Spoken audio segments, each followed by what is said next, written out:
NDTV channel के समूह संपादक और स्टार एंकर रहे रवीश कुमार ने अपने पद से इस्तीफा दे दिया है। एनडीटीवी की होल्डिंग कंपनी आरआरपीआर से प्रणव राय और राधिका राय पहले ही इस्तीफा दे चुके हैं। उसके बाद से ही रवीश के भी इस्तीफे के कयास लग रहे थे।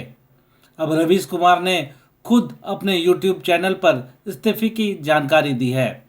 उन्होंने भावुक विदाई संबोधन में बीते दिनों को याद किया। यही नहीं, इस दौरान उन्होंने बताया कि अब वह यूट्यूब चैनल पर ही नजर आएंगे। रवीश कुमार ने इस दौरान तंज भरे अंदाज में कहा, आज की शाम एक ऐसी शाम है जहां चिड़िया को उसका घोंसला नजर नहीं आ रहा, क्योंकि उसका घोंसला कोई और ले गया। लेकिन इस चिड़िया के पास थक जाने तक खुला आसमान जरूर है। आप सुनिए कि रवीश कुमार ने क्या कहा। नमस्कार, मैं रवीश कुमार। आपका अंदाज़ा सही है कि क्या कहने जा रहा हूं, लेकिन गुजारिश है कि जो भी कह रहा हूं उसे धीरज के साथ सुनिएगा। भारत की पत्रकारिता में स्वर्ण युग तो कभी था भी नहीं, लेकिन आज के दौर की तरह भस्म युग भी नहीं था। भस्म युग से मेरा मतलब है जहां इस पेशे की हर अच्छी बात तेज गति से भस्म की जा रही हो।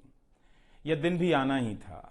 इस देश में अलग अलग नाम वाले अनेक चैनल हो गए हैं, मगर सब हैं तो गोदी मीडिया ही।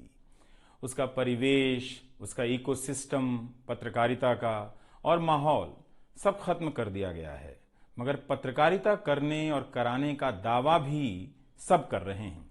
खासकर वो भी कर रहे हैं जो उसी सत्ता का हिस्सा माने जाते हैं, उसी के रूप में देखे जाते हैं, जिसकी ताकत से हर दिन पत्रकारिता इस देश में कुचली जा रही है। एनडीटीवी में 26-27 साल गुजारे हैं। इतनी लंबी यात्रा के अपने उतार चढ़ाव भी हैं। अनेक साथी, वरिष्ठ, कनिष्ठ सब शामिल हैं। कितने लोगों ने साथ दिया है। इन अनुभवों के बारे में कभी भी वस्तुनिष्ठ तरीके से नहीं बोला जा सकता, और आज के दिन तो बिल्कुल नहीं, क्योंकि कई बार तथ्यों के साथ भावनाएं मिल जाती हैं और भावनाओं के तूफान में बहुत सारे तथ्य छूट जाते हैं। बेहतर है कि इसे संक्षिप्त ही रहने दिया जाए। जो आदरणीय शख्स हैं उन्हें मैं याद कर ही रहा हूं। काफ़ी सारी शानदार यादें हैं एनडीटीवी में, अब दोस्तों के बीच सुनने सुनाने के काम आएंगी। आज के दिन किसी एक व्यक्ति का नाम लेना मुश्किल हो रहा है, तब जब आपके पेशेवर जीवन में अनेक लोगों का हाथ हो, कैसे एक का नाम ले सकते हैं। मैं जानता हूं कि पूर्व सहयोगी, मौजूदा सहयोगी सब मुझ में अपना हिस्सा देखते हैं, और वो सही भी है। मुझे सभी से कुछ ना कुछ मिला है। मैं सबका ही आभारी हूं। इसलिए एक का जिक्र कर बाकी को छोड़कर आप न्याय नहीं कर सकते, खासकर ऐसे दिन। वैसे भी इस वक्त तो हर चेहरा ही अच्छा नजर आ रहा है, क्योंकि सबने मेरे अनुभवों को, मेरे जीवन को समृद्ध किया है। बेटी विदा होती है तो वो दूर तक पीछे मुड़कर मायके को देखती रहती है। मैं इसी स्थिति में, एंकरों के स्टार बनाए जाने के बाद यह धारणा टूट गई, मगर आज भी टीवी के बुनियाद में यही है कि जितनी अच्छी टीम होगी उतना अच्छा काम होगा।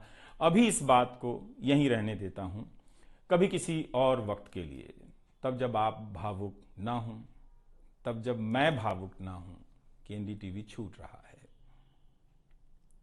अगस्त 1996 में एनडीटीवी से औपचारिक रूप से जुड़ा था। अगस्त 1996 में ट्रांसलेटर के रूप में, अनुवादक के रूप में। लेकिन उसके पहले कई महीनों तक मैं यहां चिट्ठियां छांटता रहा। बोरे में चिट्ठियां आती थीं और मेरे पास रख दी जाती थीं। तब दर्शक पोस्ट बॉक्स में चिट्ठियां भेजा करते थे। देश भर से दर्शक अपने हाथों से अलग अलग कार्यक्रमों के एंकरों को लिखा करते थे। इन्हें पढ़ते हुए मैंने टीवी के कार्यक्रमों के आसपास दर्शकों को बनता देख रहा था। मेरा काम था उनकी बारीक नज़र से लिखी गई चिट्ठियों पर रिपोर्ट बनाना और एंकरों या कार्यक्रम के प्रोड्यूसर को सौंप देना। दिहाड़ी का काम था, उसी के हिसाब से मजदूरी मिलती थी, पैसे मिलते थे। मेरी जिंदगी में यह काम आज भी जारी है।